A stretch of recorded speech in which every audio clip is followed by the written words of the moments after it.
السلام عليكم ورحمة الله وبركاته. إن شاء الله النهاردة معاكم في وصفة جديدة هنقدم فيها طاجن كبد وقوانص. مكونات الطاجن النهاردة إن شاء الله معانا قوانص كبد، فلفل متقطع كيوبسات، طماطم، بصل، بطاطس، ومعانا توم، ومعانا التوابل: حبهان، سنة زنجبيل، سنة قرفة، كزبرة، كمون، ملح، سنة فلفل أسمر، ومكعب مرق. ويلا بينا نشوف هنبدأ وصفتنا ازاي. معانا طاستين اتنين على النار فيهم مادة دهنية. الطاسة الأولانية هنبدأ سخنة طبعا جدا، هنبدأ ننزل بيها بالقوانص بتاعتنا، وهي بعد ما اتغسلت نضفت كويس وننزل بيها زي ما حضراتكم شايفين كده ومتقطعة.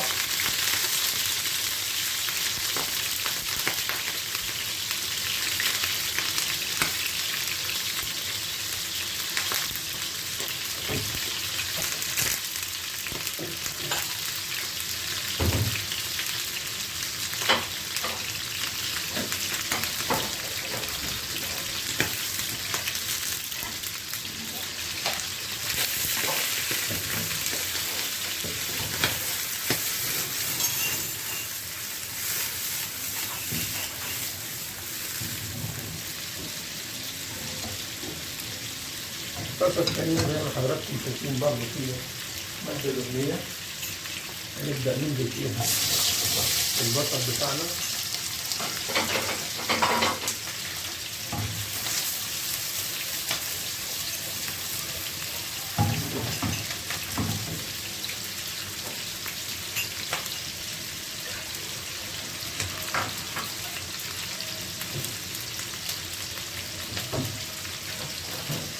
ومع البصل هننزل بالبطاطس،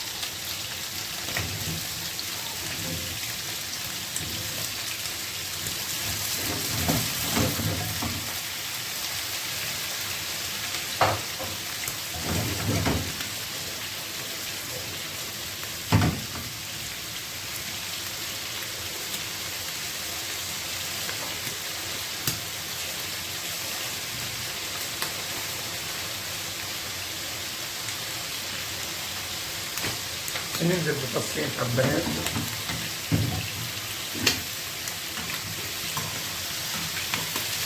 ندي القوانص بتاعتنا تقليبة،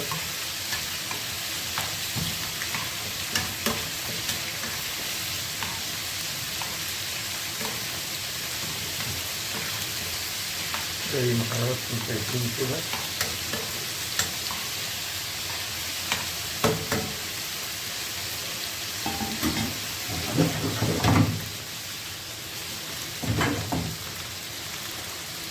على ما القوانص بتاعتنا تاخد تشويحة والخضار نفس القصة ونرجع لكم تاني.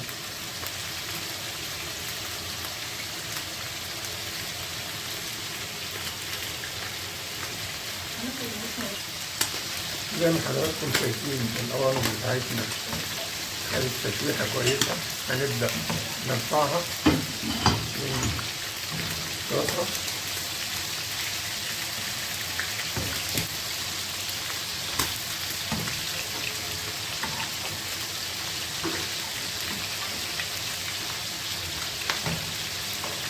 طبعا احنا بنديها صدمة بس زي ما حضراتكم شايفين، وفي نفس الطاسة هنبدأ ننزل بالكبد بتاعتنا نفس القصة، نديها صدمة.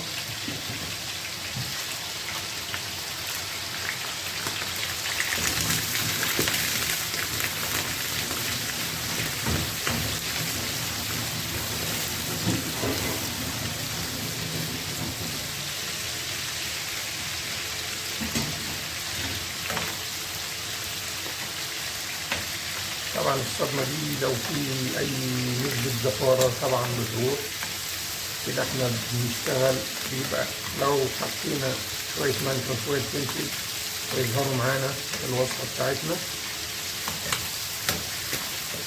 طبعا حتى الكبد مش هتنهري. مع التسوية في الطاجن.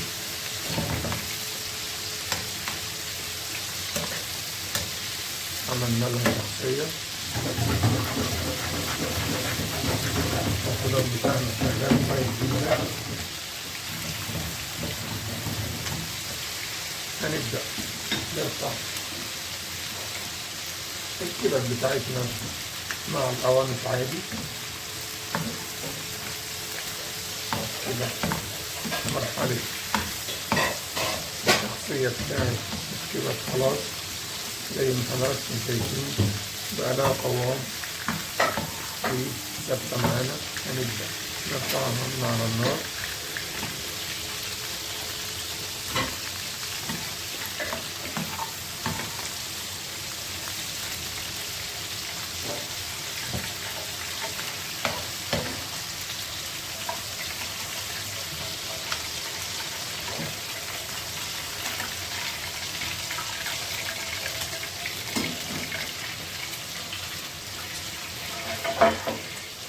وهنبدأ نجيب الخضار بتاعنا على النار العالية زي ما حضراتكم شايفين. الخضار بتاعنا شغال كويس جدا. بنعمل للبطاطس تغطية عشان ما تنزليش معانا. طبعا احنا حطينا فصين حبهان هنا. هننزل بسنة زعتر خفيفة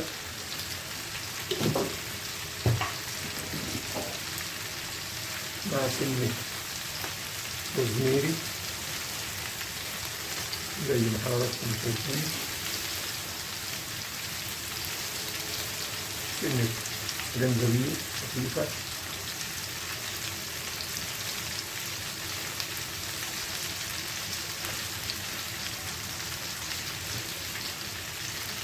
وهننزل بمكعب المرق زي ما حضراتكم شايفين.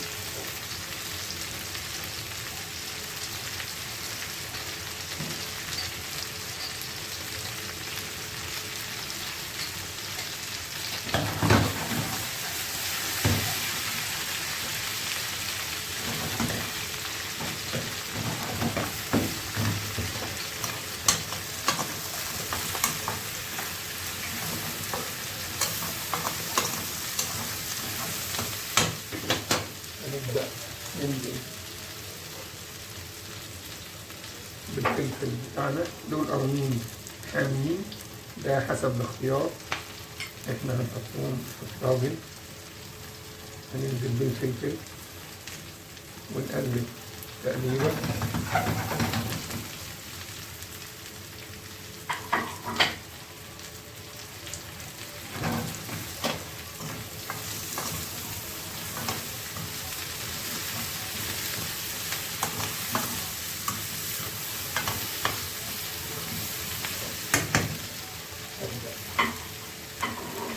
هنزل عندي بفص ثوم مهروس زي ما حضراتكم شايفين.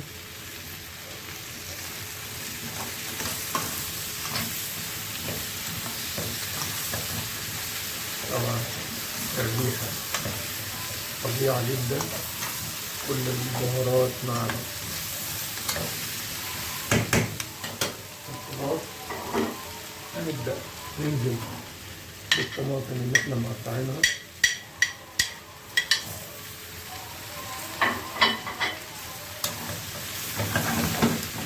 نديها تقليبة سريعة. معانا معلقة صلصة بريك ومعلقة هريسة. احنا هنحط حاجة خفيفة كده هريسة، والهريسة دي حسب الرغبة. معانا معلقة صلصة بريك وكده.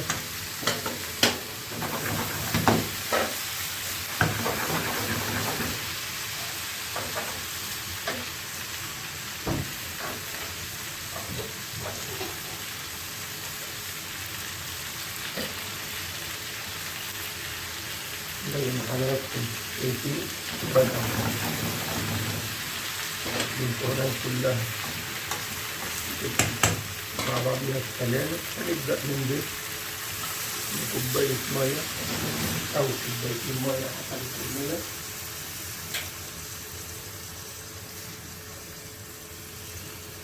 زي ما حضراتكم شايفين. وطبعا معانا الطاجن بتاعنا يسخن في الفرن، عشان زي ما قلنا قبل كده الطاجن لما بيبقى سخن بيساعد معايا إن الوصفة ما تفضل سخنة وما ياخدش معايا وقت تاني تسخين. هنديها كمان فنجان مية.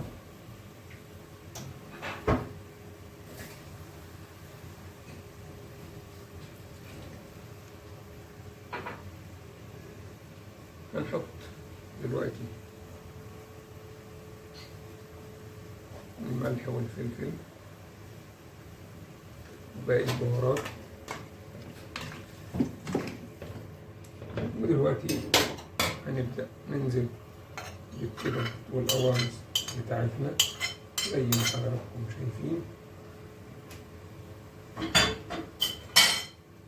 هنقلب كل المكونات بتاعتنا الجميلة زي ما حضراتكم شايفين الأشكال، خضار. هنسيبها تغلي وغلوة كده سريعة ونعملها في الطاجن ونشوفها مع بعض قبل ما ندخلها. وطبعا بعد ما المكونات بتاعتنا كلها غليت هنبدأ ننزل بيها الطاجن السخن زي ما حضراتكم شايفين.